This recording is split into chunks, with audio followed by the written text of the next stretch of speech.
कैलाश पर्वत कहे मैं बड़ा तो रावण के हाथ में क्यों पड़ा, रावण कहे मैं बड़ा तो राम के हाथों से क्यों मरा, और राम कहे मैं बड़े तो भक्तन के पीछे क्यों पड़े।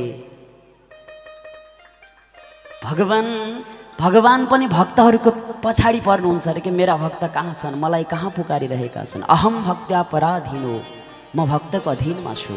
भक्तहरूले यदि मलाई मिठो मिष्ठान्न बनाएर दिए भने म खान पाउँछु, राम्रो ठाउँमा मन्दिर बनाएर सेवा गरे सुताए भने म सुत्न पाउँछु, होइन भने एउटा सानो दरजको एउटा सानो त्यो के भन्छन् बस बन्द भएर सिसाको दरवाजा लगाएर सानो दराजभित्र बन्द भएर बस्न पनि पर्छ। यति 2-4 वटा चुनौरीका दाना मिश्रीको दाना खाएर दिन बिताउनु पर्छ। अब राम्रै भक्तको भाव रहेछ भने खूब मिष्टान्नहरू पनि म खान पाउँछु, यानी म भक्तको अधीनमा छु। भगवानले पनि भन्नुभएको छ म पनि वास्तवमा त्यो शक्ति छैन, मेरा भक्तहरूमा छ। यो सबै कुरा घटाउँदै घटाउँदै घटाउँदै गयो भने इससे निकलता है यह परिणाम, राम से भी बड़ा है राम का नाम। बोले भक्तवत्सल भगवान को जय हो। बस जसले सांकेतिक रूपले किन नहोस् यदि भगवानको नाम लिन्छ भने भाय कुभाय अनक आलस हूँ, नाम जपत मङ्गल दिशी दश हूँ, सबको कल्याण हुने गर्दछ। यसरी अजामिलको मुक्ति भयो, भगवानको धाममा वास प्राप्त गर्यो। अब यहाँ एउटा प्रश्न आउँछ, यमका दूतहरू अजामिललाई लिनका लागि आएका थिए। सज्जन बुझ्ने कुरा ध्यान दिएर सुन्नुहोस् है, रमाइलो कुरा छ यहाँनिर। यमराजका दूतहरू अजामिललाई लिनका लागि आएका थिए। भगवानका पार्षदहरूले कुटेर पठाइदिए, लखेटिदिए, त्यहाँबाट भगाइदिए। अब बस यमलोकमा गएर यमराजसँग ती दूतहरूले भनेछन्, हे महाराज हजुरको ड्युटी हामी गर्दैनौँ। अब पापीलाई लिन भनेर गयौँ, उल्टै पिटाइ खाएर आउनु पर्यो, कुटाइ खाएर आउनु पर्यो। यस्तो ड्युटी हामीलाई चाहिएको छैन। बस हजुरको यो सब हतियारहरू यहीँ राख्नुहोस्, हामी छोड्यौँ, हामी निस्किन्छौँ, यो जागिर गर्नु छैन हामीलाई। यमराजले भनेछन्, अरे के भयो भनौ त सही, पापीलाई लिन भनेर गएका थियौँ, उल्टै कुटाइ खाएर आउनु पर्यो। या त हजुरले एउटा यो विधान बनाइदिनुहोस्, कस्तो व्यक्तिलाई नरकमा लिएर आउने, कस्तो व्यक्तिलाई छोडिदिने, कस्तो ठाउँमा हामी जाने, कस्तो ठाउँमा नजाने, एउटा विधान बनाइदिनुहोस्, होइन भने यो जागिर नोकरी हामी गर्दैनौँ। अब यमराजले एउटा विधान बनाइदिनु भयो अरे त्यहाँ। कस्ता व्यक्तिलाई नरकमा लिएर जाने भन्दा जुहान भक्ति भगवद गुणनामधेयं चेतस्य न स्मरति तच्चरणारविन्दं कृष्णाय नो नमति अक्षिर एकदापि तानानयध्वमसतो कृत विष्णुकृत्या। कुन कुन व्यक्तिलाई जीवलाई नरकमा लिएर आउने भन्दा जिह्वान भक्ति भगवद गुणनामधेयं, जसको जिह्वाले एक पटक पनि भगवान नाम गाएको छैन, जसको शिर भगवानको अगाडि गएर आफूभन्दा ठुला व्यक्तिहरूको अगाडि गएर सन्त महन्त विद्वान गुरुजनको अगाडि कहिल्यै झुक्न जानेन, त्यस्तो व्यक्तिलाई उठाएर नरकमा लिएर आउनु। त्यस्तालाई तानेर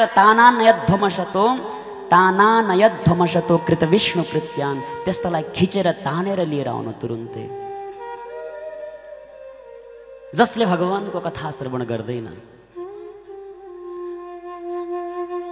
यमराजका दूतहरूलाई सन्देह भएछ, हे महाराज ठिक छ यो कुरा त बुझ्यौँ हामीले, जसले भगवानको कथा सुन्दैन त्यसलाई त नरकमा लिएर आउला, तर जो कथा भन्ने कथा सुन्ने भनेर सत्सङ्गमा जान्छन् अनि त्यो बीचबीचमा बसेर निदाउने, कथा नसुन्ने, बोल्ने गर्छन्, त्यस्तालाई के गरौँ महाराज भनेर सोधेछन्।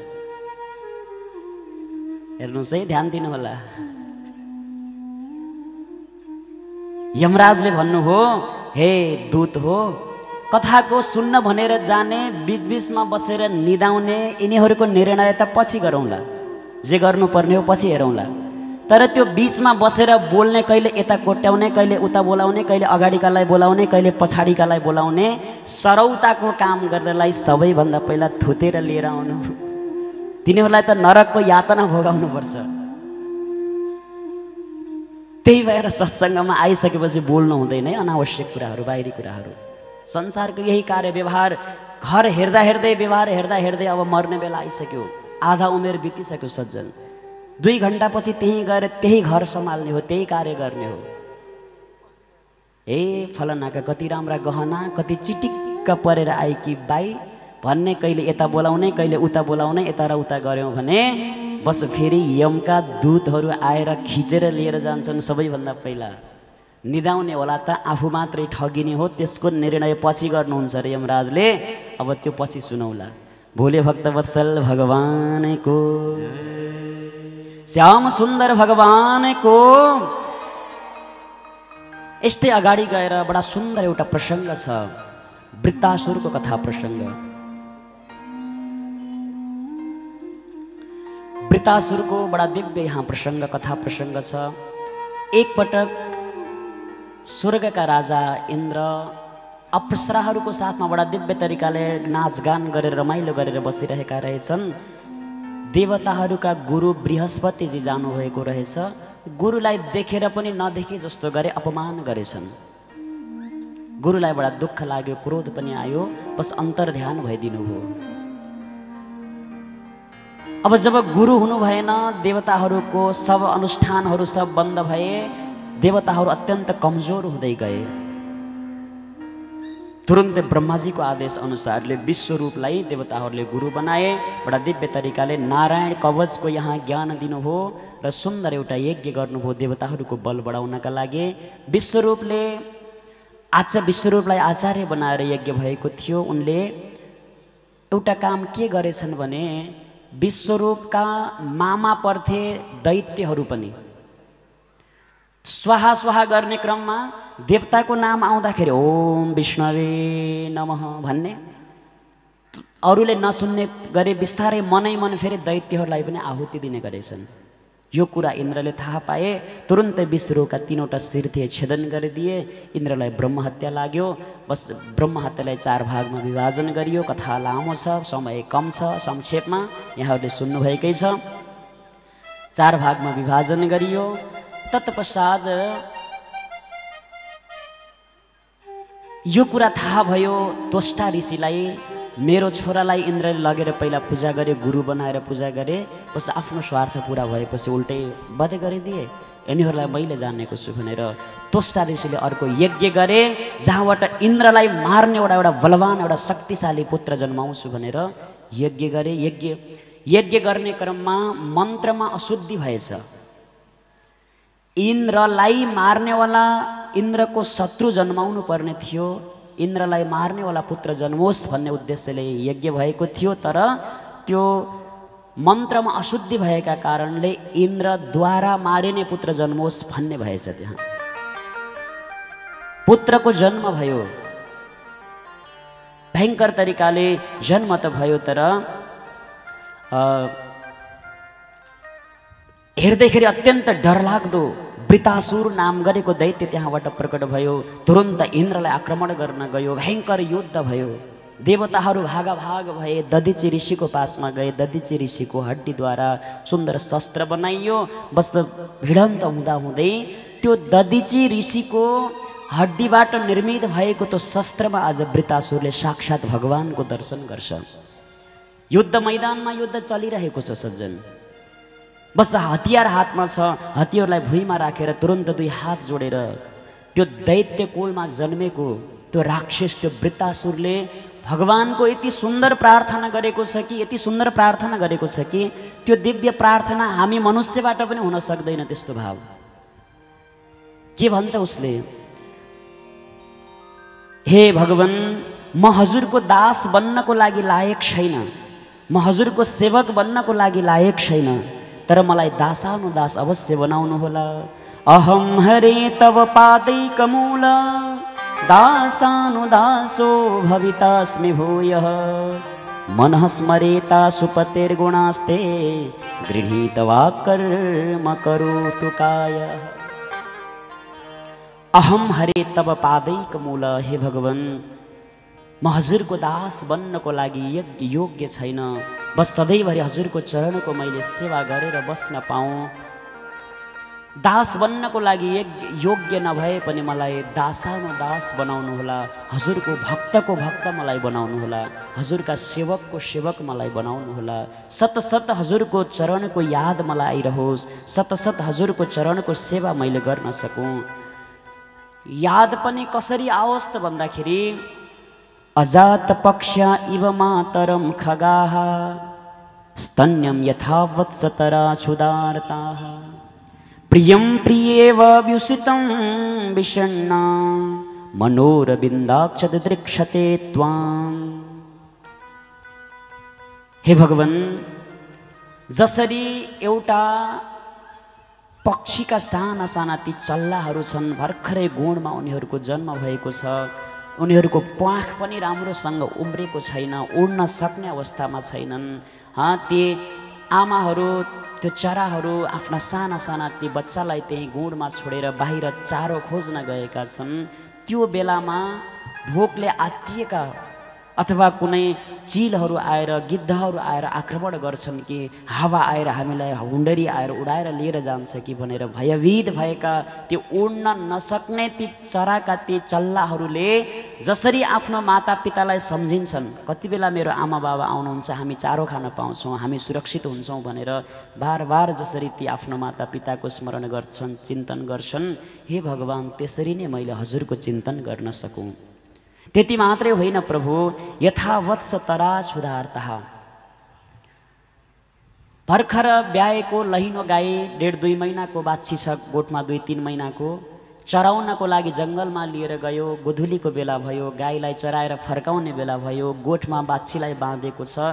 अब त्यो गाई आउँदै गर्दाखेरि त्यो गोठमा बाँधेको त्यो बाछी कति बेला मेरी आमा आउँछिन् र म दुध खान पाउँछु भनेर खुब छटपटाइरहेको हुन्छ। किलो उखेलेर भाग्ने हो कि जसरी दौडिरहेको हुन्छ, यता र उता उफ्रिरहेको हुन्छ। जुन त्यो उत्कण्ठा, जुन त्यो इच्छा, त्यो बाछीलाई आफ्नो आमालाई भेट्ने, दुध पिउने उत्कण्ठा छ, त्यस्तै इच्छा, त्यस्तै उत्कण्ठा हे भगवान हजुरलाई प्राप्त गर्नको लागि मेरो मनमा होस्। त्यति मात्रै होइन, प्रियम प्रियेव विस्वितम विषण्णः। जसरी भर्खर विवाह भएकी स्त्री आफ्नो पत्नीलाई घरमा छोडेर श्रीमान विदेश गए। 1 वर्षको लागि गएका श्रीमान 10 वर्ष बितिसक्यो, 12 वर्ष बितिसक्यो, फर्केर आएनन्। विवाह भएको 2-3 दिनमा गए, एक आपसमा राम्रोसँग हुलमेल पनि हुन नपाउँदै। 1 वर्षमा आउँछु भनेका श्रीमान आज आउलान् आएनन्, भोलि आउलान् आएनन्, अर्को दिन आउलान् आएनन्। सबले गाउँलेहरूले कुरा काट्न थालेका छन्। बस ती स्त्रीले आफ्नो पतिलाई सतसत कति स्मृति गरिरहेकी हुन्छन्, स्मरण गरिरहेकी हुन्छन्, कहिले मेरो पति आउनुहुन्छ भनेर। त्यसरी नै हे भगवान मैले हजुरको चिन्तन गर्न सकूँ।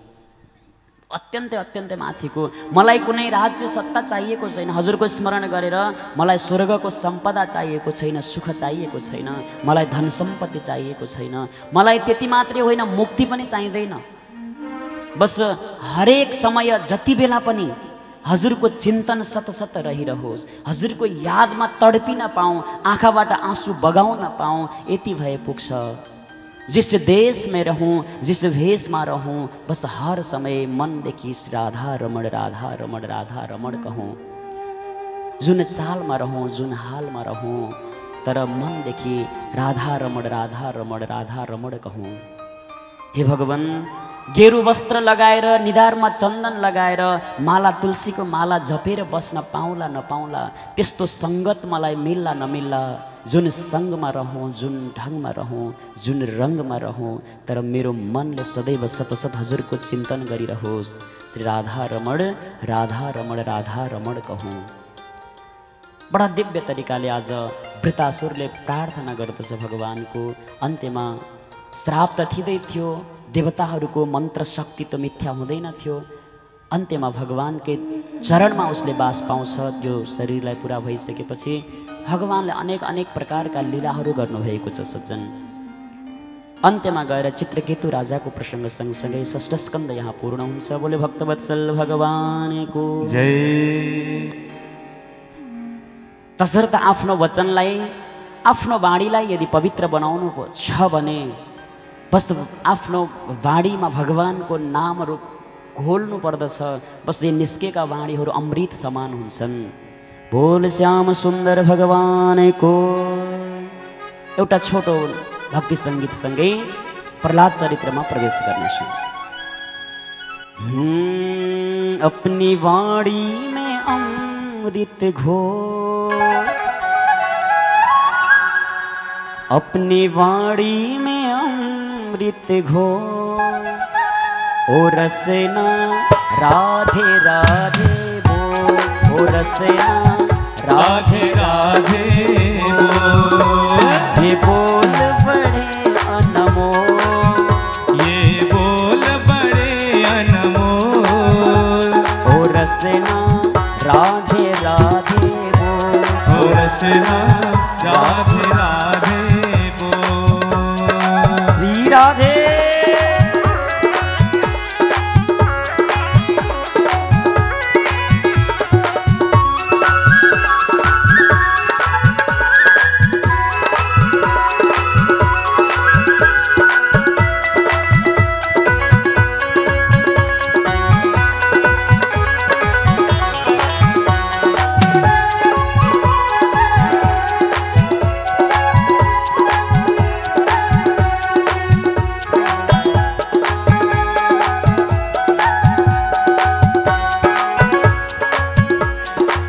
राधा जी बरसाने वाले, राधा जी वृषभानु दुलारे, राधा जी विश्वानु दुलारे, राधा जी विश्वानु दुलारे।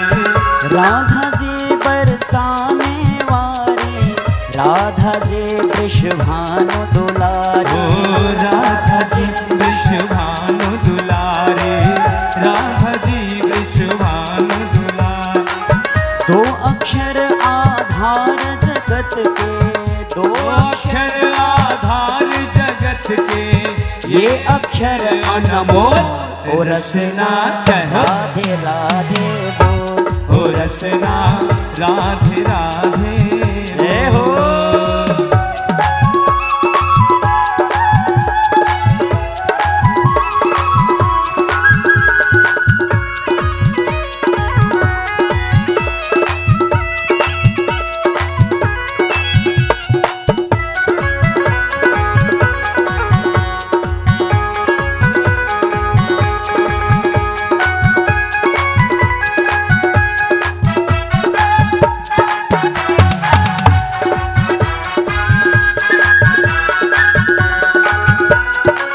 राधा जी महारास नचाए, राधा जी नंदलाल नचाए, राधा जी नंदलाल नचावे, राधा जी नंदलाल नचावे।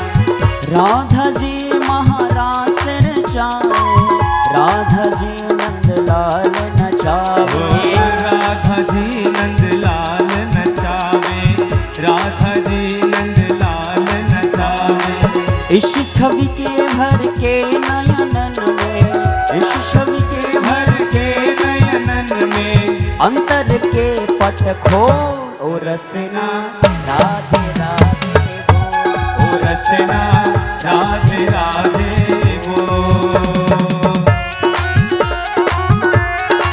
हरि बोल राधा रानी को।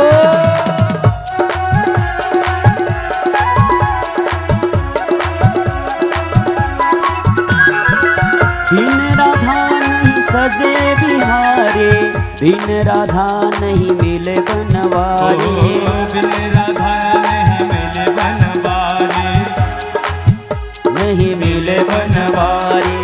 बिन राधा नहीं सजे बिहारे, बिन राधा नहीं मिले बनवारे, बिन राधा नहीं मिले बनवारे, बिन राधा नहीं मिले बनवारे। इनके चरण पकड़ ले नंदा, इनके चरण पकड़ ले नादा, भटक न दर दर ढो ओ रसना राधे राधे बोल, ओ रसना राधे राधे बोल। अपने वाणी में अमृत घो, हो अपनी वाणी में अमृत घोल। ओ रसना राधे राधे बोल, ओ रसना राधे राधे बोल, राधे राधे बोल। ओ रसना राधे राधे बोल, ओ रसना राधे राधे बोल। बोलिए भक्तवत्सल भगवान को। अब अगाडि गएर भगवान श्री परीक्षित राजाका प्रति श्री सुखदेवजी स्वामीले वर्णन विस्तार गर्दै हुनुहुन्छ। परीक्षितले भन्नुहुन्छ, हे गुरुदेव, भगवानलाई वेदले समदर्शी भन्छ, तर सरसर्ती हामीले हेर्दाखेरि भगवानले पक्षपात गरेको देखिन्छ। किनभने प्रत्येक प्रसङ्ग हामी श्रवण गर्छौँ, भगवानले देवताहरूको रक्षा गर्नुहुन्छ, दैत्यहरूको वध गर्नुहुन्छ, दैत्यहरूलाई कष्ट दिइरहनु भएको देख्छौँ हामी। यदि भगवानले पक्षपात गर्नुहुन्छ भने भगवानलाई वेदले किन समदर्शी भन्यो? यदि भगवान साँच्चीकै समदर्शी हुनुहुन्छ भने पक्षपात किन? यो कुरा हामी बुझ्न चाहन्छौँ, मैले बुझ्न चाहन्छु गुरुदेव भनेर भन्नुहुन्छ। अब यही प्रसङ्गमा अत्यन्त सुन्दर प्रह्लादको चरित्र श्रवण गराउनु भएको छ। हामी अलिक छिटो छिटो अगाडि बढ्नुपर्नेछ। भगवान श्रीकृष्णको जन्म उत्सव सब तयारी छ। कंसले आफ्नो बहिनीको विवाहको तयारी गरिरहेको छ। देवकीको विवाह वसुदेवसँग गर्ने भनेर उतातिर घरतिर। एकैछिनमा हामी दिव्य झाँकी यहाँ दर्शन गर्न पाउनेछौँ। हे परीक्षित, यो संसारमा जसले जस्तो भावनाले भगवानलाई पुकार गर्दछ त्यसले त्यस्तै तरिकाले प्रभुलाई प्राप्त गर्न सक्छ। गोप्यः कामाद्भयाद् कंसो द्वेषाच्चैद्यादयो नृपाः सम्बन्धाद् वृष्णयः स्नेहात् यं भक्त्या वयं विभो। जसको जस्तो सोचाइ हुन्छ, जसले जुन कामनाले भगवानलाई सम्झेको छ उसले त्यस्तै खालको गति प्राप्त गर्दछ। भगवान त्यस्तै बनिदिनुहुन्छ। जस्तै गोपीले रतिले र दुष्ट नृपले विद्वेषले माधव, हामीले शुभ भक्तिबाट डरले त्यो कंसले वास्तव। गोपीहरूले एउटा प्रेमको भावले भगवानलाई स्मरण गरे भने भगवान प्रेमी बनेर आउनुभयो। कंसले अत्यन्त भयको साथमा भगवानलाई स्मृति गर्यो भने कंसको अगाडि भगवान काल बनेर जानुभयो। शिशुपाल आदि दुष्टहरूले भगवानलाई शत्रु सम्झिन्थे भने उनीहरूको अगाडि भगवान शत्रु बनेर योद्धा बनेर जानुभयो, वध गरिदिनु हो। बस जस्तो प्रकारले उसले भगवानलाई स्मरण गर्दछ। यदि भगवान पक्षपाती हुनुहुन्थ्यो भने दैत्य कुलमा जन्मेका ती प्रह्लादको भगवानले रक्षा गर्नु हुँदैन थियो। यदि देवताको मात्रै पक्ष लिने भए दैत्य कुलमा जन्मेका प्रह्लादलाई उनको त्यो वचनलाई राख्नको लागि एउटा खम्बाबाट भगवान प्रकट हुनुभयो र प्रह्लादको त्यो वचनलाई पुरा गर्नुभयो, रक्षा गर्नुभयो। तसर्थ भगवान कहिल्यै पनि पक्षपाती हुनुहुन्न, भगवान समदर्शी हुनुहुन्छ। यो सँगसँगै सप्तम स्कन्धमा सन्यास धर्म, ब्रह्मचर्य धर्म, गृहस्थ आदि धर्महरूको वर्णन सँगसँगै यहाँ सप्तम स्कन्ध पूर्ण हुन्छ। अष्टम स्कन्धमा स्वयम्भू मनुको अत्यन्त सुन्दर चरित्र। अगाडि गएर एउटा त्रिकुट नाम गरेको पर्वत थियो सज्जन। आसिद्ध गिरिवरो राजं त्रिकुट इति विश्रुतः शिरोदेन वृतः श्रीमान् योजनायुतमश्रुतः। त्रिकुट गरे नाम गरेको एउटा पर्वत थियो। त्यो पर्वतको फेदीमा गजेन्द्र बस्ने गर्दथ्यो आफ्नो परिवारहरूको साथमा। बडा दिव्य तरिकाले त्यसले त्यहाँ विचरण गर्ने गर्दथ्यो। जेठ महिनाको गर्मीको समय अत्यन्तै गर्मी थियो। पानी पिउन इच्छाले तालाउमा गएछ। पानी पियो ठिकै थियो, तर त्यही तालाउमा गएर खुब आनन्द लिन थाल्यो। पानी छ्यापाछ्याप खुब धेरै बेरसम्म खेलिरहेको थियो। त्यो गजेन्द्रको पाउमा ग्राहले पक्रेछ। गजेन्द्रलाई अभिमान थियो, सज्जन म अत्यन्त बलशाली छु, 10,000 हात्तीको बल मसँग छ, मलाई कसले के गर्न सक्छ र। अभिमानी थियो गजेन्द्र। तर जलमा भएको हुनाले जलमा बस्ने जन्तु जलमा बलशाली हुन्छन्। बस एक क्षण समय बित्दै गयो, त्यो ग्राहले गजेन्द्रलाई खिच्दै गयो। सारा उसका परिवारहरूले बचाउने प्रयास गरे, अनेक प्रकारले सबै लागे। छोराछोरीहरू आए, 100 भाइ पुत्रहरू थिए, 50वटी पुत्रीहरू थिए, 50वटी श्रीमतीहरू थिए, सबै आए स्वरमा स्वर्ण मिलाएर जब तानिरहेका थिए। तर जब त्यो माथि आउन सकिन, सबैले बिचैमा छोडेर गए। अब यी हाम्रो पिताजी, अब यिनीहरूलाई हामी बचाउन सक्दैनौँ, यिनी त मर्ने भए कति दिन भइसक्यो, हामीलाई भोक लागिसक्यो, यिनको पछि परेर हुँदैन, जाउँ अब हामी भनेर सबैले छोडेर गए।